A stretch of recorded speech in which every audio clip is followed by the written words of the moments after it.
A man shot by his neighbor in Minneapolis, home of 10 walls. Check it out. This was a shocking moment caught on camera. Video obtained by our NBC affiliate KARE 11 shows David Matori trimming a tree outside his Minneapolis home Wednesday when, according to court documents, a bullet was fired from his neighbor's upstairs window. The bullet went down through my neck and then all the way back to my spine. Matori told NBC affiliate KARE 11 he's also recovering from broken ribs and a concussion. Adding, the last 11 months since he and his wife moved in, they've been living a nightmare next door to John Shawshak. Court documents show the victim called police 19 times prior to the shooting for incidents including harassment, hate speech, and verbal threats. It also says Shawshak suffers from mental illness. Shawshak has been charged with attempted murder, but he is not in jail. Police allowing him to stay in his home because they say he's a threat to himself and others. Do you see how demonic and devolved society has become? Look at that house.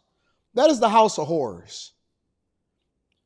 In Tim Wall's state over in Minneapolis, he can literally snipe his neighbor. He sniped him through his window.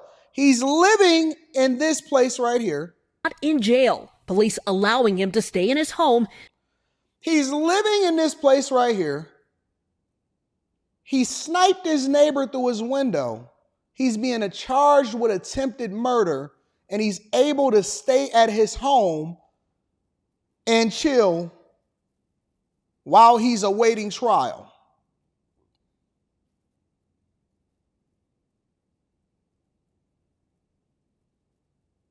Are y'all seeing how devolved? Listen, this is in Tim Wall's state, so I don't expect anything less than chaos and confusion. He is living at this bando and chilling while he's awaiting trial for attempted murder because he may be a harm to himself. What? Because they say he's a threat to himself and others. The likelihood of an armed, violent confrontation where we may have to use deadly force with the suspect in this case is high. Do you see how the Minneapolis police, let me be quiet. Where we may have to use deadly force with the suspect in this case is high. That excuse sparking community outrage. We have to take violent criminals off the street. So I'm not a police officer. I don't know how that gets done, but I know it needs to get done.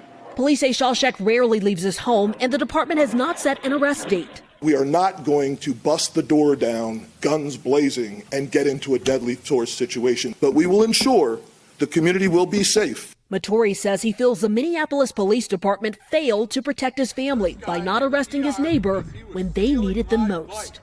If you're saying you're scared, what does that do to me? You know, like you have this body armor, you have professional training. Dana Griffin, NBC News. It's just the quick hits. This is just the quick hits. It's going to be a heck of a show today. Make sure you send this to your family and friends and tell them to engage. Now, next story, I definitely want to keep y'all up to date on what's going on in Chicago because just as predicted, like I told you over the last year and a half, expect for costs to go up, not just with your groceries, not just when it comes to your rent, but also expect your property taxes to go up. So I got to keep y'all up to date on what's going on and what proposed changes are about to happen, even though they ran against this. Tomorrow at City Hall, Chicago Mayor Brandon Johnson plans to lay out how he'll close a huge, nearly $1 billion budget gap. And our Charlie DeMar is live tonight telling how his plans could cause your finances to take a hit. Charlie? And Joe and Erica, some aldermen say they have been briefed on the budget address that Mayor Brandon Johnson will give here at City Hall tomorrow morning. Others say they are still in the dark and won't find out until the mayor lays it all out. Regardless, the mayor will need more than 25 of those aldermen to get on board and help him pass his budget. I'm not going to raise property taxes. That's been the lazy form of governance for a very long time. How so much can change in just 18 months. Mayor Brandon Johnson ran on a promise of not raising property taxes. Wednesday, Johnson is expected to announce a significant tax increase to Chicago property owners. There's just not an appetite for a property tax increase. Alderman Timmy Knutson's 43rd Ward in Lincoln Park says his residents already face high property taxes, which will continue to rise with the current reassessment. Now, with a property tax increase on the table, all homeowners could be asked to take on even more. Naturally, we need to figure out where we can make cuts to bring the budget back to closer to where it was before the pandemic. The mayor's budget will seemingly avoid a clash with labor and won't reduce city staff. This is a moment for burden sharing. Joe Ferguson, president of the Civic Federation, says the pain of balancing the budget should be felt by everyone. Furloughs and eliminating vacancies are just some of the solutions he's proposed. Do you hear what they're saying to you? They're telling you that everybody needs to share in the pain of what y'all celebrated and y'all voted. I guess they're right, because you guys have voted for them. And I keep telling y'all need to get rid of these Democrats. Y'all need to get rid of the old guard. I'm going to tell y'all about the old guard later on today when we really deep dive into this show. They're telling you guys to share in the pain for the decisions that they made on your behalf, to let migrants in, to get rid of the police, to remove ShotSpotter, and to go against every single thing that y'all want inside of y'all state and y'all city. And so now you guys are going to have to pay for it. I told you from the very beginning. I said, listen, I know y'all think that y'all doing the right thing by staying on code, but you the one that's going to pay the prices for it. I know that y'all think that, going out here and giving out all of these social services, well, guess what? It's going to be extended to people that's not even a part of the United States of America. And guess what? You're the ones that's going to pay for it. You know who pays all of this stuff? Because let's say hypothetically I lived in Chicago. Let's say that the Millionaire Morning Show was not done in Detroit and it was being done over in Chicago, okay? If we in this Republic of the United States of America decide as a collective that we want to vote out of ignorance, or we don't want to show up to the polls for the thing that's in our own best interest, and you guys decide that you guys want to vote for Brandon Johnson and Lori Lightfoot and all of these people to sell your streets and to bring in these migrants and become sanctuary cities, and then they want to continue to hype up your property taxes to where you can't even afford to live in a city, which then allows for the city to decline because it's basically going the way of Detroit did back in 2004, 5, 6, 7, and 8, since the 80s when they had white flight, and then that translated over into y'all basically having a predominantly black and colored city, who then allowed for your school districts and your streets and your neighborhoods and the police officers and everything to just go to complete hell. Guess what I can do if I was a Chicago resident? I can go and move closer to the people that actually aligns with my values. I can go and move and I won't be affected, because guess what?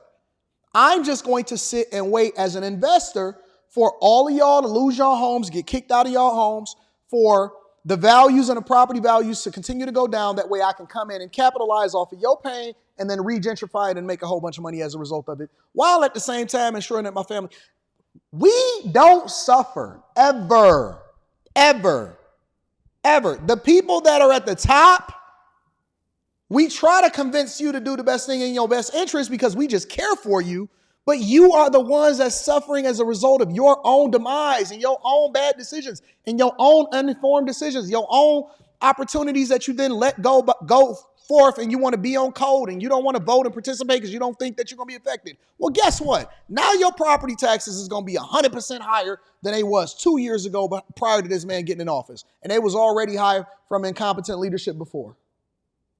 You deserve this. You deserve it. Look at him.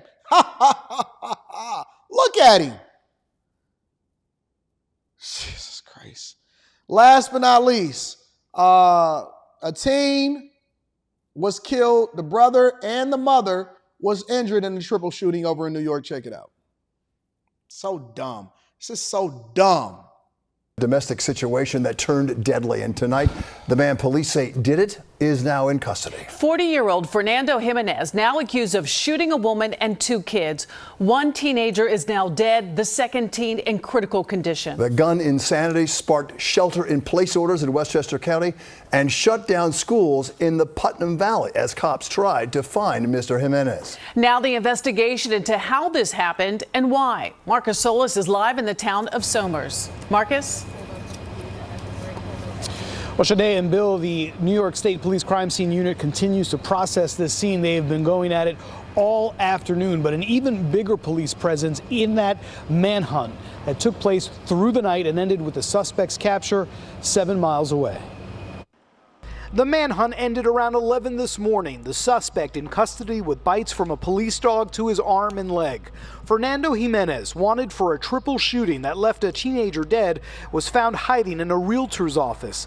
The owner noticed something amiss when she arrived for work. When I saw the blinds were down, which we never put blinds down all the way, and the air conditioner out of the window, I came over to the troopers on the corner and I said, I think he's inside. Patricia Schiller had good reason to trust her gut. She's a retired NYPD detective. Her instincts helped catch the man police had been searching for in Putnam Valley all night. A 5-mile stretch of Peekskill Hollow Road was shut down, forcing the closure of schools in the district and raising concern among residents. I work in Manpack, and they were getting warnings there, so it really made me nervous knowing that my wife and my child was home alone, especially right around the corner. That's why I rushed to come home, and I couldn't even make it through. They wouldn't let me go through, and you just got to let the police do their job. I'm wondering the same thing, David. The 40-year-old suspect is accused of shooting a woman believed to be his girlfriend and her 2 kids last night in a second-floor unit at the Crossroads at Baldwin Place, an apartment complex in Somers. A lot of bangs, but didn't think it was gunshots. This woman lives next door to the victims of what's being called an act of domestic violence. The nature of the dispute remains unclear. I'm very shaken by this. I'm just sad. I mean, I don't know what to say. I'm just... Shooting your baby mama or shooting your girlfriend who you then agreed to be a step-baby daddy and they 2 kids. I'm sorry that this happened. So again, a 10th grade boy who's the victim in this has died of his injuries. His brother, an 8th grader, remains in critical condition. Their mother in stable condition at Westchester Medical Center. The suspect, Fernando Jimenez, awaiting arraignment.